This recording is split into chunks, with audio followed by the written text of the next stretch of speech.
Malaysia 100 years ago. Malaysia today.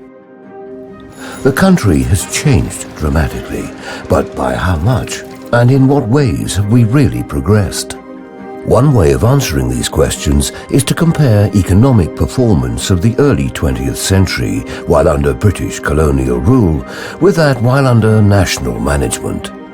Economic progress can be assessed by measuring trends in real GDP.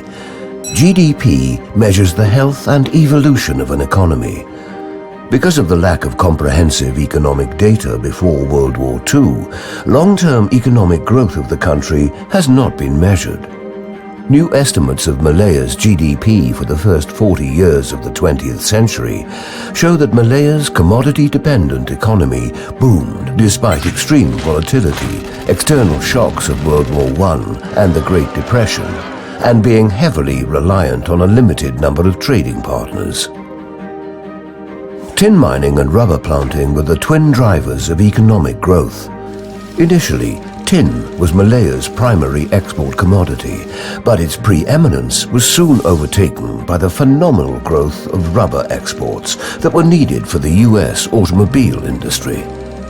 During this period, the nation experienced tremendous prosperity, with real GDP per capita growing at an average annual rate of 2.9%. But growth did not translate into significantly greater well-being of the Malayan people, with real consumption per head increasing at an average annual rate of just 1%, and development was unbalanced. Growth was fueled by substantial investments in the mines and plantations, as well as very heavy inflows of migrant workers. Malaya's communications strengthened to support its increasing international trade, from river transportation, rickshaws and limited railway links to motor cars on newly built tarred roads, extensive railways and modern aviation. But with wealth concentrated primarily in the hands of the British-dominated private sector, little trickled down. After independence, Malaya began diversifying its economy away from rubber and tin, as well as its range of trading partners. Vast oil palm plantations and the growth of a modern economy under national management helped to almost end rural poverty and spawn the rise of a middle class.